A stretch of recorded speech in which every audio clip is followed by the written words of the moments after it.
Oui, donc la voie transcutanée, bon, c'est la voie qui est la plus utilisée, la plus appréciée dans le monde entier puisqu'elle permet, de profiter des bienfaits d'un massage, du plaisir des odeurs au côté thérapeutique des huiles essentielles.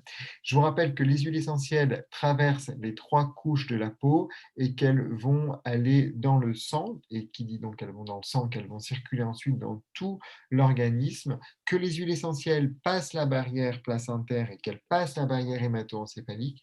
D'où le fait qu'on ne conseillera pas d'huile essentielle lors de la grossesse ou l'allaitement. Et puis, on sera très prudent également chez le patient épileptique ou de manière plus large, le patient qui a déjà un système nerveux fragilisé par une pathologie comme la maladie d'Alzheimer, la maladie de Parkinson. On sera plus ou moins prudent et on adaptera le choix des huiles. Par exemple, on prendra de la lavande qui ne provoque aucun risque convulsive, elle n'abaisse pas du tout le seuil épileptogène. La camomille romaine, par exemple, est tout à fait adaptée à la relaxation.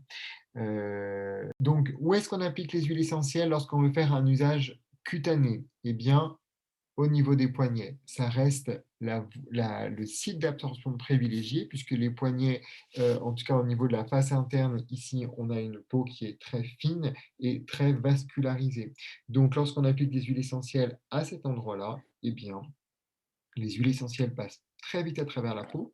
C'est ce qu'on appelle la perfusion aromatique.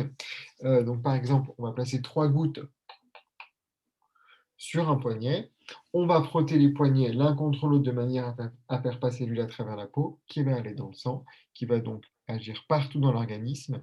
Cette zone d'application est idéale aussi puisqu'elle permet simplement d'inhaler les huiles essentielles, donc de décongestionner, de se relaxer très rapidement, puisque là, on a une information olfactive qui va monter au cerveau très rapidement et qui va déclencher une émotion ou moduler le comportement. Donc, c'est la voie privilégiée pour faire passer les huiles essentielles dans l'organisme. On a également les coudes, un peu moins pratiques, le plexus cardiaque, plexus solaire, pour la gestion des émotions. Le plexus cardiaque, par exemple, est intéressant aussi pour toutes les huiles hypotensives.